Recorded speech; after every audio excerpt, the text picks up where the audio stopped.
Mouhamadou Mountakha Mbacké di ko ñaanal mu yàgg fi lool te ànd ak wér waaye di ànd ak programme bi daayira Hizbut Tarqiyyah si njàngum xasida ak yeneen yi nga xam ne ñoo ko fi am yëpp xam naa mbokk téléspectateurs tey rek kuréel gi nga xam te ne ñoo war a gunge sëriñ bi ñi nga xam te ne ñoo ko war a gàttandu ñooy kuréelu Mafatihul Bichri bi Tiwaawoon Mafatihul Bichri bu Tiwaawoon nag bokk ci yenn kuréel yi nga xam ne mooy kuréel Hizbut Tarqiyyah yi nga xam te ne ñoo nekk foofu ci Tiwaawoon xam naa tey ji ñoo nar a gàttandu sëriñ bi incha allah xam naa it bu fekkee ne kuréel gi nga xam ne ñooy jàng mooy Nour Daani bu Thiès Nour Daani bu Thiès nag mooy kuréel gi nga xam ne Sëriñ Xalil Gueye moo ko jiite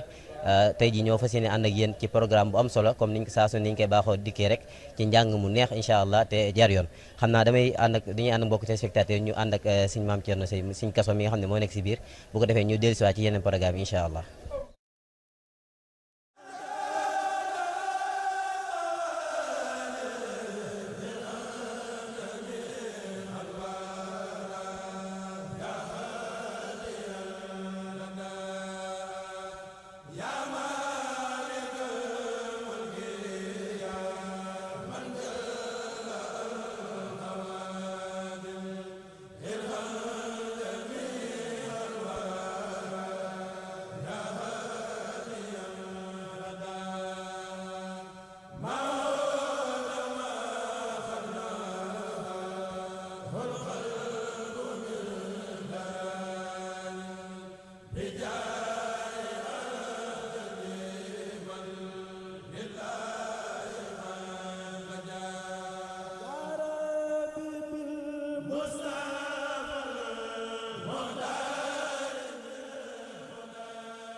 asalaamaaleykum wa rahmatullahi taala wa barakatuh jërëjëf Serigne Saliou Gueye macha allah ci ubbi bu am solo boobu ñu ngi sant bu baax a baax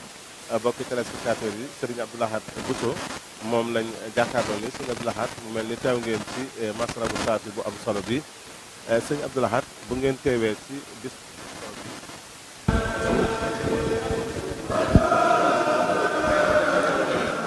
waa kay jërë ngeen jëf mbokki téléspectateur u almasrabu saafi ñi ngi am mbégte bu baax a baax ñëwal leen fii ci saalu Serigne Moustapha Bassirou ginnaaw bu ñu jaajëfalee Serigne Saliou Gueye ci ubbi bu am solo boobu Serigne Abdou Lahad Bousso mu mel ni teew ngeen ci jataay bu am solo bi nga xam ne mooy jataayu almasrabu saafi Serigne Abdou Lahad bu ngeen teewee ci jataay bii nga xam ne jataayu alxuraan la jataayu xasida la waaye jataayu jokk ak bokk la ana ban yëg-yëg ngeen ci am. asalaamaaleykum wa rahmatullah noo ngi leen di sant bu baax di leen ziare bu baax di rafetlu liggéey bi ngeen ni def ci weeru koor gi di nga xam ne ñi néewut ci barab bu tedd bi yéen leen di jox ñu mën ko teewlu mel ne ko ànd ak ñun ni nga ko waxee weeru koor dafa nekk weer wu am solo ci islam ndax ci la alxuraan wàcc ci inna anzalna fi laylatil xadri tamit ci loolu la nekk waaye nun murid yi tamit ci la sëriñ bi amee wirdul maxfuus ci la amee it yoonam bu tedd bi nga xam ne mooy leeral yoonu yonent bi sallallahu alayhi wa sallam suñu borom joxoon ko lam ko jox ci weeru koor naajeytu rabbi bi chahri ramadan chahril amani wal muna wal fayadan kon bu Cheikh Mamadou Mountakha ñu ngi koy ñaanal gudd fan lool ak wér nii mu yeesalewaat pas-pasi murid yi ci xasiida yi ak dundal weeru koor ni ko sëriñ bi daan defee loolu yàlla na ko ci yàlla fay bu baax a baax a baax mu mel ne jotaayub alxuraan la bu ñu fi nekkee ñi ne ci saal bi ak ci bitti danañ jàng alxuraan ju baree te yonent bi sallallahu alayhi wasallam nee na sama xeet bi amul fu ñuy daje di jàng alxuraan lu dul ne suñu borom dafa wàcce yërmande kon yërmande jooju yàlla na yàlla wàccee ne ci ñun sëriñ bi tamit bi mu fi nekkee dane woon maa ngi jaayante ak yonent bi sallallahu alayhi wasallam di ko liggéeyal ci téeram bi fépp fu mu mos a nekk ci tukki bi alxuraan la daan wéttalikoo moo nekkoon xaritam moo nekkoon léppam kon bu ñu koy jàng fii loolu day wane ne kon surtout ñu koy jàng ci weeru koor ak barab bu tedd bii day wane ne loolu kon li Sëriñ Muntaxa digal daayira isbu yi ñu koy def ànd ak murid yi loolu kon lu am solo la xasida yi ñu fiy jàng tamit sëriñ bi lépp dana woon yonent bi sallallahu alayhi wasallam danaa la tagg ci juróom-benn weer julli ci juróom-benn weer li ñuy jàng fii ci xasida yi ñuy durus ak yi ñuy yëkkati muy kuréel yu am solo yi lépp tagg yonent bi sallallahu alayhi wasallam te sëriñ bi nee na xasida yi mbindam yi day bégal yonent bi sallallahu alayhi wasallam ñaan na sama xasida yi yàlla nekk muy wuutu mbooleem jëf yu baax ñaan na mu nekk yoolu weeru koor lu ci nekk rek ñaan na ko ci xasidaam yi nga xam ne moom la ñuy jàng fii bu dee ci wàllu jokk mbokk tamit moom la man mii rek mën naa ko tàmbale bari na ñu ma ba Sëriñ Mamoor mii ma dendeel rek dëkk xaayara ak ñu ci bari ñu ne fii ci fii moom nga leen xamee te ku ne xam ne ne ay mbokk diina ji ñoo ko bokk dañ ko war a rafetal kon ñett yooyu yëpp muy woor di jàng alxuraan jullit yi daje di jàng alxuraan danañ ko fi fekk jàng xasida yi nga xam ne day bégal yonent bi sallallahu alayhi wasallam te suñ bi ñaan ci lu ne danañ ko fi fekk waaye jokk mbokk ak rafetal ko tamit danañ ko fi fekk kon muy jotaay yu am solo yoo xam ne yàlla nañ na suñu borom defa ñu koy fekk ay ati at te lépp luñ fiy def rek yàlla nekk aw yiw woo xam ne dana wàcc ci jullit yëpp fépp fuñ mën di nekk kon daal ñu ngi ciy sant bu baax daal di ñaanal si Muntaxa mu yàgg fi yeesal gii mu yeesal pas-pasi murid yi ci alxuraan jee ak jàng yi ñuy nekk muy mbindum sëñ bi kenn amul luñ ko ciy fay jërëjëf yàlla ko suñu borom dolli wér te yàggal ko fi bu baax a baax a baax jërëjëf Serigne Abdou Lahad Bousso kaddu yooyu am na solo macha allah yaakaar naa ne boole na mboolem yi nga xam ne moo ñeel jotaay bi muy njàngum alxuraanu karim njàngum xasida waaye jokk bokk ñu ngi lay sant bu baax a baax di la gërëm ba tey nekk na sama wet Serigne Fallou Mbacké Serigne Fallou Mbacké moom Serigne Ahmadou Rafaay moom it muy kenn ci ndaw yi nga xamante ni macha allah dañuy ñëw di fekk si jotaay bu am solo bi moom it ñu fas yéene. ñu ngi delluwaat di nuyuwaat mbokk téléspectateurs yi ñuy topp fii ba tey xam naa ñoo ngi fii ba tey ci Mashaw Safi mi naan man ba Shafi di sant siñ Maam Thierno mu nekk ci biir salle bi xam naa ñu ngi toog ak siñ Lamp nag siñ Lamp bokk ci kenn ci njabootu siñ Muntaxa gi ñu fekk ko fii ci jotaay bi siñ Lamp xam naa ñu bàyyi la nga nuyoog mbokk téléspectateurs yi Al-Mouridiyyah. auzu billaahi mina shaytaani rajiim bismillaahi rahmaani rahiim wasalaatu wasalaamu ala rasuulillaahi Seydina Muhammadin wa ala alihi wa sahbihi wa xadimu wa sallama taslima maa ngi nuyu mbokk yëpp di nuyu téléspectateur Al-Mouridiyyah TV yëpp di leen siyaare ak di leen bégee lu bari ñu ngi lay delloo nuyu bu baax a baax sëñ bi te di la ziyaare xam naa ñu fekk la fii tey ci jotaay bu am solo bi mu mel ne Touba gi yëpp waaye ci réew mi yëpp ñu ngi dundal koor saa su ne di ko dundalee ci xeetu jotaay yu am solo yi tey da ngeen ñëw fii ci jotaay bi nga xam ne mooy bi nga xam ne Cheikh Mouhamadou Mountakha moom lay teewee boppam di ko jiital ci njaboot gi yëpp sëñ Lamp bu ngeen teewee fii ban yëg-yëg ngeen am ci jotaay bu am solo bu màgg bi. waaw xanaa sant rek doon léegi sant rek di gën a santaat di gën a ñaanal Cheikh Mouhamadou Mountakha suñu borom gën ko fi yàggal lool mu ànd ak wér ndax yaa ngi wax dundal koor gi waaye daanaka suñu róog yi la ñuy dundal te lii nii dafa mel ne mënu woonul ñàkk ci yoon wi waxtoom day doog a jot ak cant rek lañ ciy am ak ñaan sëriñ bi nga xam ne ci boppam suñu borom dogal na ci lii la soso ci loxoom la sosoo yàlla na ko yàgg taxawee yàgg ko fee fekk ak ànd ko waaye su darax yi yëpp damay faral di wax ne sëriñ bi moom ba mu toogee jotaay sëriñ Tuubaa bi jumtukaay yi ko sëriñ Tuubaa jox doo ko jëfandikoo muy waa kër Cheikh Ibrahima Fall yi ak waa Hizbut Tarqiyyah te ku ci nekk rek gis nga sa bopp ci sëriñ bi bu baax a baax Hizbut Tarqiyyah yi nag seen pas-pas moom dafa beneen dimension la ndax dafa mel na rek ñoom li may wax rek ne ñoom seen taxawaay dafa mel na rek bis bu ñu jotee ndigal Cheikh Mouhamadou Mountakha rek dañuy jàpp ne ndigal loolu mooy seen ndigal lu mujj ci sëriñ bi ba tax na positif lañ cey demee ak xol lañ cey demee ak yéene lañ cey demee ak pas-pas lañ cey demee duñ ca bàyyi dara dencal ci ëllëg ku si nekk rek mu demee ci njàng mi mu demee ci ndigal addi yi mu demee ci ndigal leneen lu mën a doon rek loo xam ne ñu ngi koy jëfal Sëñ Tuubaa ci tijaareel ko Cheikh Mouhamadou Mountakha kon nag ñoom dañ leen ni ñaanal ndax ñoom sagub yoon bi lañ te Sëñ Tuubaa rek leen am ñu mel ne ñoom Sëñ Tuubaa rek leen am moo tax ku leen amit da nga koy tiituroo da nga koy fonk ñu ngi leen di sant di tàmbalee ci cant gi ci jëwriñ ji nga xam ne suñu borom dogal na moo jiitu woon te bokkoon ci ñi société fi mu suñu aatu jaañ ndax lii lépp liggéeyam la rek ñaan suñu borom dolli leeram te xare ko àjjana te Sëriñ Tuubaa mi doon liggéeyal yàlla gisante ak moom ci Firdawsi waaye di gën a ñaanal na it suñu Yuusu Jóob mi nga xam ne ci boppam moo fi nekk tey ndax ku yokkul yaa wàññi te ku ne xam ne ba mu ñëwee ba léegi liggéey bi gën naa yokk laalu suuf benn yoon matale na ci lépp nag jotale na it ci lépp nag ndax ci diggante mag ñi nga xam ne ñooy njabootu Sëriñ Tuubaa gi yëpp waaye ci diggante mag mbokk taalibe yi waaye ci diggante mag mbokk ñi nga xam ne ci boppam ñu ngi leen tudde ay cheikh ci njabootu sëriñ bi ku ci nekk rek fexe ne ba nga gis sa bopp ci nga xam ne mooy daara ji te it suñu Yuusu moom foo ko gis rek ba ñu ngi njëkk a gis ci ree dana la wane ne man mii kat fi ma nekk ak fi ma gisante ak yow de daanaka yaa moom booba ma lay noppee gis rek ci boppam doog a nekkaat ci li nga nekk te loolu ab taxawaay bu mat sëkk la ndax nit moom boo ko yaatalee sa kanam rek yaatal ko sa dënn rek daanaka xelam day daal ci moom kon nag yéen waa Hizbut Tarqiyyah ñu ngi leen di gën a sant dina gën a ñaanal suñu borom gën leen a taxaw ci Sëriñ Tuubaa gën leen gàttandul boppam ndax yéen a ngi ci te it ab sag ngeen am dalum xel ngeen waaw waaye nag di gën a ñaanaat rek ñun ñëpp ñu bokk ñaan rek Cheikh Amadou Mountakha suñu borom daf li ñu naan kiraama ci moom ci fan wi ak ci wér gi yëpp rek bañ ànd ak moom ak mébét lii nga xam ne mébét na ko muy sabab ko muy jumaa ji nga xam ne am na ndigalu li yeesal ko yàlla lan na ko àggale te ñun ñëpp ñu ànd kook moom ci barke Cheikh Amadou Bousso ñi ngi leen sant bu baax a baax di leen gërëm. ok jërëjëf Sëñ Lamp ñu lay santaat bu baax wax di ñaan suñu borom mu nangu ñaan yooyu yëpp rek mu mel ne yëg-yëg bi moom benn la koo ci jëloon ci jotaay bi it yëg-yëg bi mu yëg moom nga yëg mu mel ne dundukaayu ruu la comme ni nga xam ne noonu lay dund la weeru koor ñuy santaat bu baax xam naa du ñàkk it ci jotaay bi ñu nekk am na ci commission boo xam ne ñoo yor wàllum culturel bi ci durus mi ak njàngum xasida gi xam naa day dem rési rek daal di leen dugalaat incha allah. ok jërëjëf Serigne Saliou Guèye moo nu nekkal ca maneen mbaar mi ci côté bi macha allah mu am solo lool ci interview yu am solo yi mu doon def kon mbokk yi ni ma leen ko waxee woon rek ba tey ma jël keneen ci mbokki taalibe yi nga xam ne waxtu bu nekk dañuy fekk si liggéey bu am solo bi muy Serigne Fallou Mbacké moom Serigne Ahmadou Rafahi yi sëñ Fallou jataay bu am solo bi nga xam ni ma ko waxee woon Serigne Abdou Lahad Bousso léegi jataay la boo xam ne dafay taxaw ci ñetti bànqaas yu am solo muy jataay alxuraan xasida waaye jokk ak bokk bu ngeen fi ñëwee Mbacké Balla ana ban yëg-yëg ngeen di am ci liggéey bu tedd bi nga xam ne seen maam ji tedd ji mi ngi koy def. waaw bisimilah rahmaani rahim waaw li yëg-yëg bi ñuy am rek mooy yëg-yëg sant yàlla ndax wóor nañu ne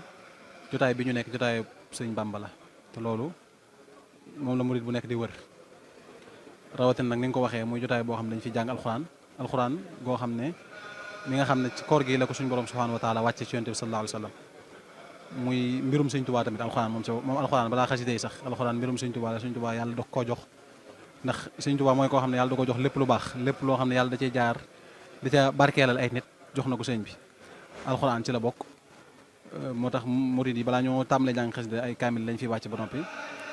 muy loo xam ne itam dañ ci dundalee suñu koor ndax loolu la ñu sëñ bi digal ci koor naam dañoo war a bañ a lekk bañ a naan waaye dañoo war a fexe ba suñuy ruux chargé ngir bu koor gi jàllee tamit ñu mën a nekkaat yeneen yu bees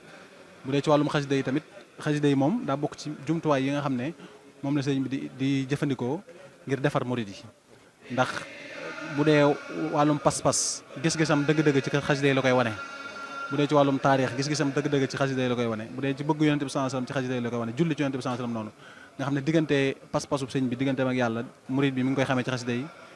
diggante pas-pasu sëñ bi digganteem ak yonent bi sallallahu alayhi wasallam murid mi ngi koy xamee ci xasida yi rawat nag jotaay boo xam ne faaw di nga teewlu ndax ñëpp dañ naan teg am ñenn ñu yëkkati ñu tegal la ko nga koy xool léeg-léeg sax nga gisee fi xasida goo xam mosoo koon a gis loolu njariñ kese la nga doole ci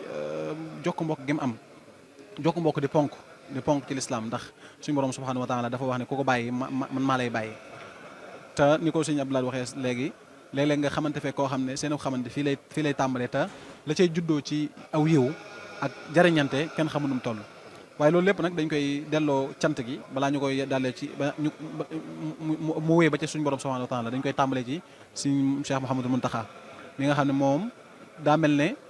lii ab sëriñ war a def ci murid da koy def ci ñun à distance ci waxin ndax taxawal yu mel nii day tax suñuy ruux di chargé rawatina nag mu ñëw toog ñu koy gis su noppee ñaanal ñu loolu li mën a def ci ñun mënuñ ko am feneen ci lu dul jamono yi nii moo tax dañ koy sant di ko ñaanal suñu borom subhanahu wa ta'ala defal ko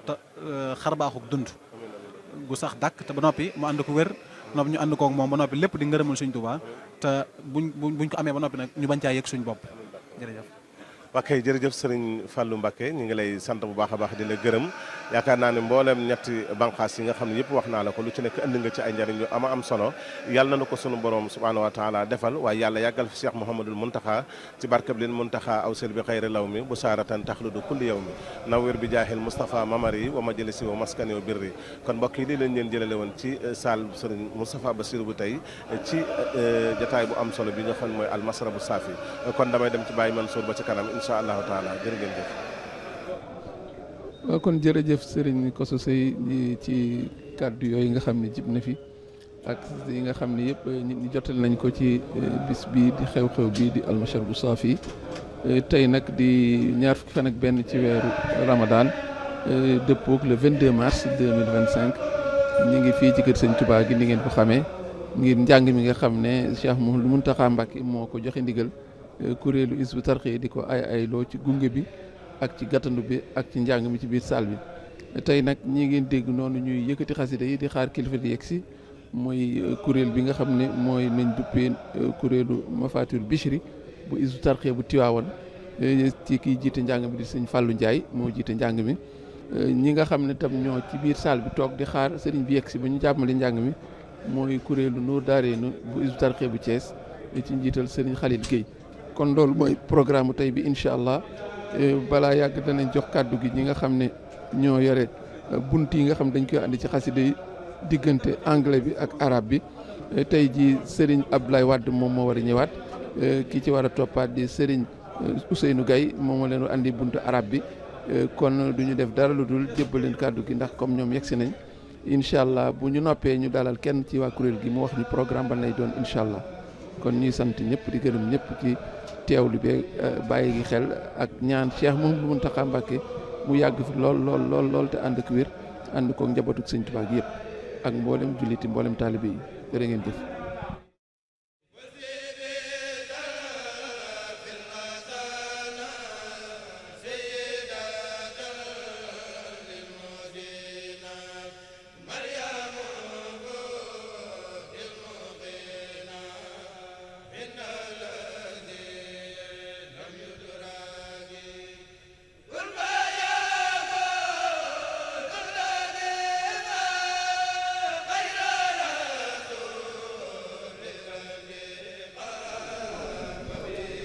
Thank you very much. Assalamu alaikum wa rahmatullah. Dear viewers, welcome back to this Masrabu Shafi min al-Manba' Shafi. Today, this 21st day of the month of the Ramadan, we're going to talk about the Qasida Farid Bijahil Mustafa.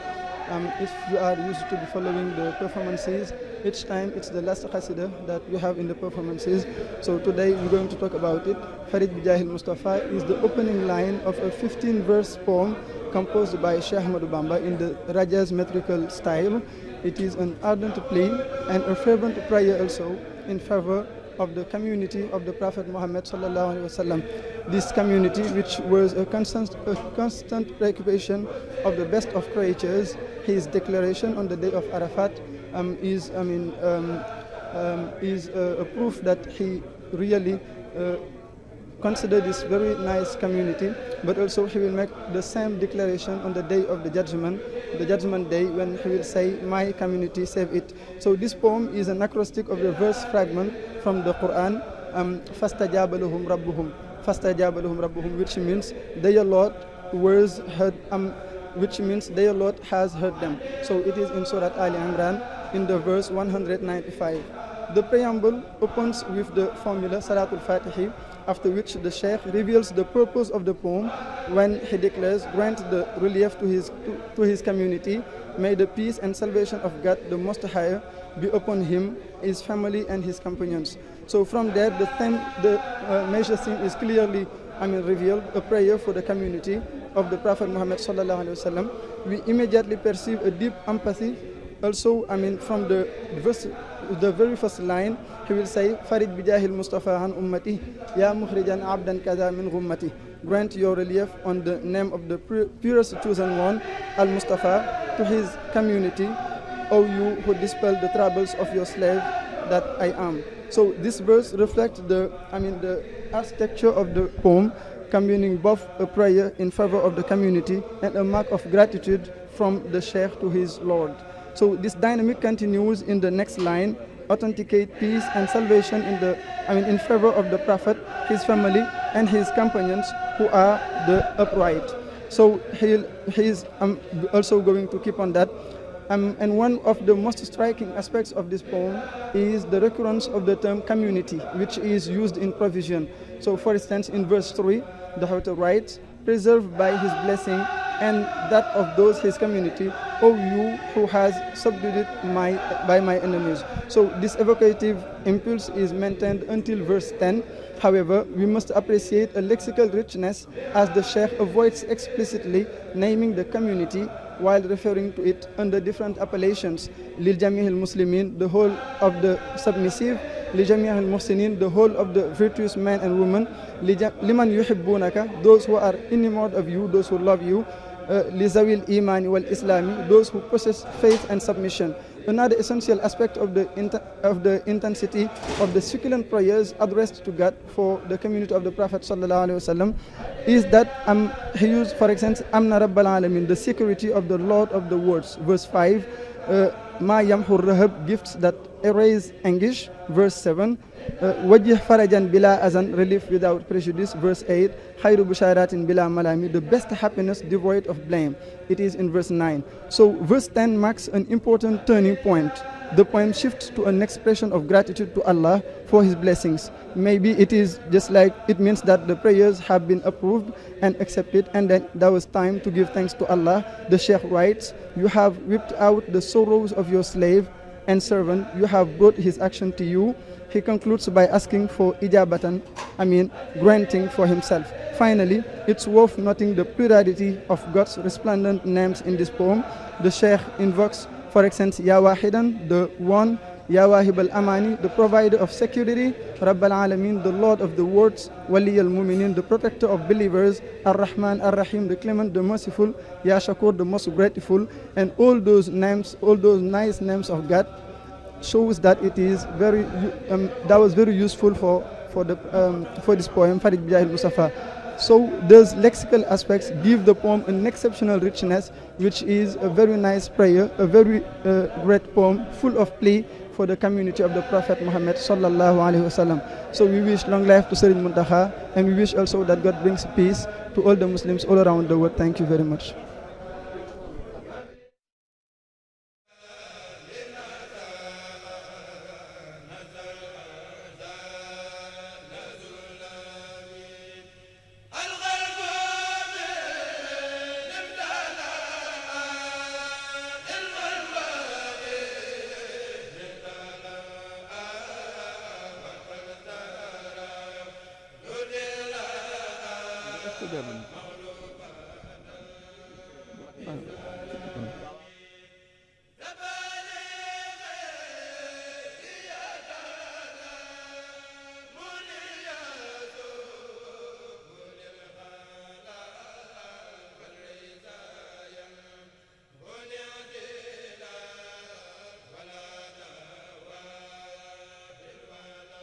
su ko defee dañuy dalal kon ñu sant bu baax sëñ Ablaye Wade ci buntu boobu mu ñu andil ci xasida yi ci anglais ñu koy sant bu baax li nga xam ne moo ci topp mooy programme bi nga xam moom la ñu war a jàng ñu dalal kenn ci kuréelu Nour Daarayni bu Hizbut Tarqiyyah bu Thiès muy sëñ Khadim Diop sëñ Khadim yan xasida lañ nar a jàng tey ak ci yan daaj lay doon incha allah. auzu billah bismillah bakkarun Touba kon ñu ngi ziar mbokk taalibe yëpp ñaan Cheikh Mountakha mu yàgg te wér kon Baye Mansour bu fekkee programme bi nga xam ne moom la kuréel Nour Daarayni Hizbut Tarqiyyah Thiès indi tey ñu la tëre dinañ ubbee lam yabdu mislul Mustafa ak benn xasida ramadaniya buñ paree teg ci tawbat nason waa kër sëñ Massamba buñ paree teg ci toxfatu sëñ Tafsir Diop buñ paree teg ci waxul jaa al xaqu sëñ Alaaji Siise buñ paree teg ci xalal Muntaxa xayril bu Hizbut Tarqiyyah teg ci wajjaxtu kulliyaza sëñ Bolle Mbay ak xamitu ma yaxsimuni min ad-darar sëñ Abdou Diop yaakaar naa noonu la nga ko tënkee gun ci programme bi di xoolee gun ci kanam incha allah. jërëjëf sëñ Khadim mel nañ la bàyyi nga dellu kuréel gi xam naa léegi njàng mi tàmbali ñuy sant bu baax sëñ Khadim kon ñu daal di jébbal kàddu gi ki nga xam ne mooy sëñ Ousseynou Gaye ngir mu àndi ñu benn bunt ci xasida yi ci arab incha allah su noppee nag ñu dool a jëlaat antenne bi wax leen li nga xam ne moo fi dox dikkuk sëñ bi yegg seem ci saal bi ak njàng mi incha allah.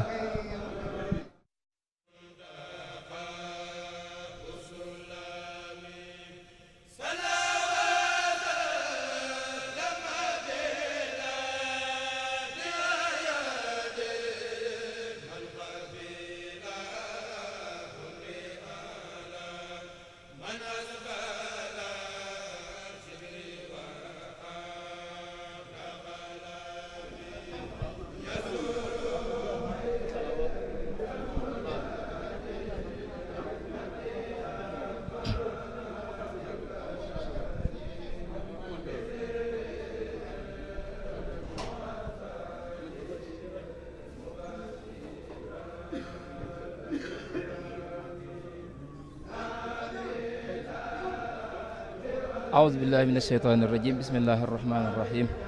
الحمد لله رب العالمين والصلاة والسلام على رسول الله سيدنا محمد وعلى آله وصحبه وخير خديم ومن تبعهم بإيمان وإسلام وإحسان إلى يوم الدين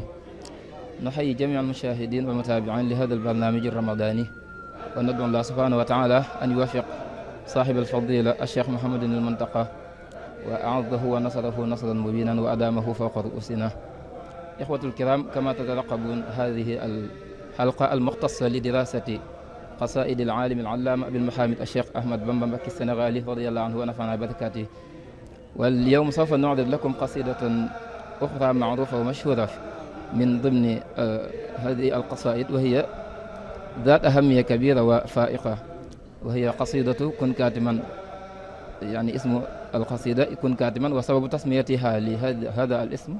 أو لهذا الاسم هذه الجملة كن كاتما تظهر في مطلع القصيدة، وهي قصيدة قصيرة وشاملة، وعدد أبياتها 8، وهي ألفها الشيخ في بحر الكامل المعروف في الشعر العربي، وهو من أكثر البحور استعمالا في ميدان الشعر العربي.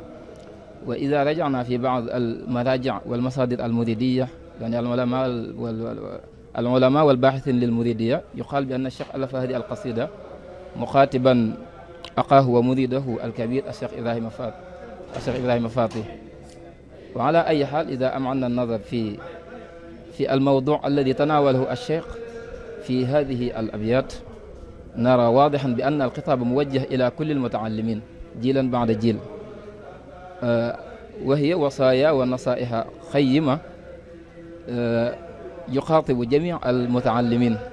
يعني لا ينحصر في وقت محدد أو في زمن محدد أو مكان محدد، يعني يجاوز الزمن والمكان. وهي وصايا ونصائح قيمة يمكن أن تحفز وتشجع كل طالب علم. والأبيات إذا نظرنا جيدا أو إذا ألقينا نظرة إلى جو القصيدة، نرى أيضا يعني بأن الشيخ استعمل في هذه الأبيات أسلوب الأمر، يعني الإرشاد والتوجيه، حيث استهل القصيدة بكن كاتما للضر والبؤس تنل قصدا وتعلو الجيل يا متعلمة. فالشيخ في هذا البيت يوصي طالب العلم بأن يتحمل المشقات والأضرار كما هو معروف بأن هناك تحديات يقابلها ويواجهها طالب العلم يعني أثناء تعلمه، ومن المستحيل أن يبالي هذه التحديات إن أراد بلوغ مراده والنجاح في مهمته. وفي البيت التالي: لا تكثر الشكوى فكن متجلدا حتى تظن الناس أنك منعم، فالعلم لا يعطى لمن يخشى طوى، بل ربنا عبدا صبورا يلهمه. فالشيخ هنا يحذر الطالب من كثرة الشكوى والتذمر، وبالمقابل يوصيه بالتجلد والتظاهر بالتنعم، لأن العلم شيء صعب المنال، لا يلهم الله إلا الصبور الذي لا يستسلم أمام أهوائه، لا يستسلم أمام أهوائه النفسية. إذن للتسابق مع الوقت لا تشتغل بالرزق إذن في البيت الرابع: داوم على درس العلوم مطالعا يا واحد طمس للطواء يتجمجم. الشيخ هنا يوصينا بمداومة القراءة والتكرار، لأن من ترك تكرارا لابد أن ينسى. هذه قاعدة عامة معروفة، وهي يعني لابد للطالب أن يتكرر ويطالع الكتب. إذن في البيت الخامس أيضا الشيخ يوصينا بأن لا نهتم أيضا بالرزق أثناء التعلم، حيث قال: لا تشتغل بالرزق إذ رب الورى متكفل رزق الذي يتعلم. الشيخ هنا بشرنا بأن المتعلم لا داعي يعني بأن يهتم بالرزق، لأن الله سبحانه وتعالى هو من يتكلف من يتكفل رزقه. واخشى الإله يعني في البيت السابع، واخشى الإله السادس: واخشى الإله لدينه متحافظا إذ لا ينال العلم عاص مجرم. وفي هذا البيت أيضا الشيخ صرح أو أشار واضحا إلى أن المتعلم لا بد أن يتعفف، لا بد أن يلازم التقوى والورع، كما أشاره الشافعي في شكوى هنا، يعني شكى إلى شيخه الوكيع: شكوت إلى وكيع سوء فهمي وأرشدني إلى ترك المعاصي وأخبرني بأن العلم نور ونور الله لا يهدى لعاص. وفي البيت السابع كأنه نتيجة للبيت السابق، حيث قال: نائل الكواعب والغوانية واعتدل إن تدن منها من ردا لا تسلم. فالشيخ هنا يحذرنا بأن نخالط أو نجالس النساء اللواتي يصفهن في بعض المواضع يعني صارفات الهمم لابد أن لا نقترب منهن إن أردنا أن نجاح في مهمتنا. وختم القصيدة ببيت يمكن القول بأنه لخص القصيدة وهو لا تشتري الدنيا بأخرى يا فتى من باع نورا بالدجى فسيندم. إذن للتسابق مع الوقت قليلا هذه الأبيات قصيرة وقليلة لكن مهمة جدا وشاملة لكل طالب العلم. في الآونة الأخيرة الحكومة السنغالية الجديدة أشار أو وجدنا إعلانا صحفيا يفيد بأن يعني الحكومة الجديدة السنغالية أدخل هذه القصيدة في المدارس العمومية السنغالية، وهذا يشير أو إن دل على شيء فإنما يدل على أهمية هذه القصيدة وحاجة الطلاب إليه. إذن يسيرنا بأن الوقت يعني يمضي. إذن نسلم الكلمة إلى السيد المشرف والسلام عليكم ورحمة الله وبركاته.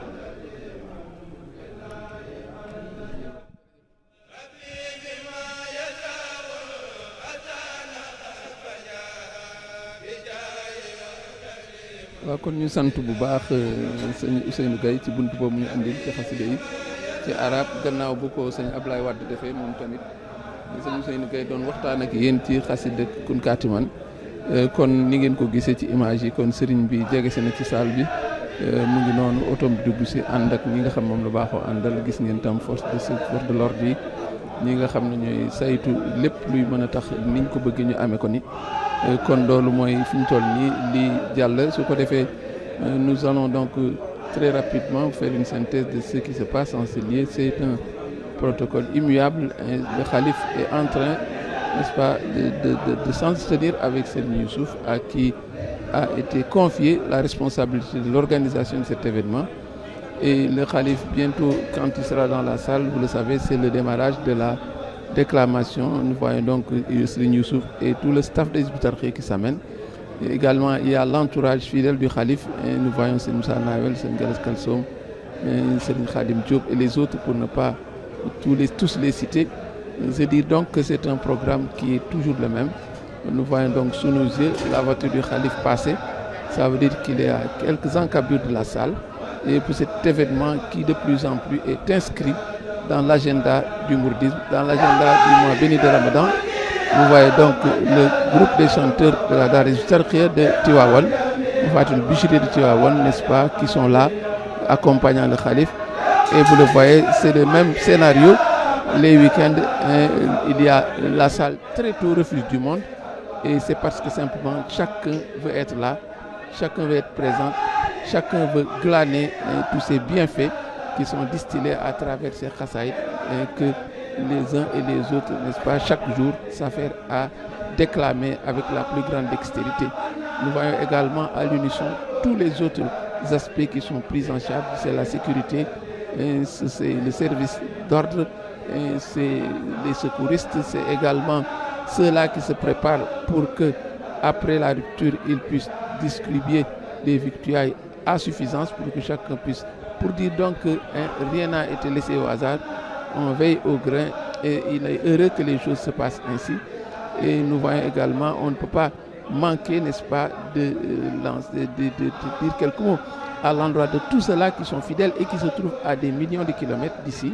et qui, par la magie de l'Internet, vivent cet événement. C'est dire donc que c'est un moment très fort et que les gens attendent. Le Ramadan, ce qui le caractérisait pour beaucoup, ce sont les rigueurs, ce sont les contraintes, c'est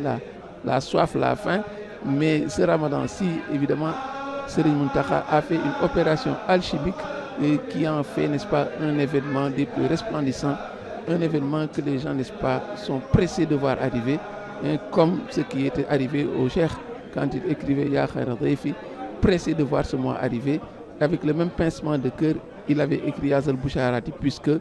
c'est le moment de Yazal Boucharati, puisque le Cheikh l'avait écrit pour raccompagner ce mois qui était en train de s'étirer sur la pointe des pieds. Voilà donc pour l'événement, voilà donc pour le protocole, voilà donc pour l'atmosphère. Et sans plus tarder, nous laissons suivre, Inch'Allah, cette déclamation pour revenir après vous parler du Khassida Junnatul Liman Nazamaho, qui est un Khassida très connu et nous allons y revenir, Inch'Allah.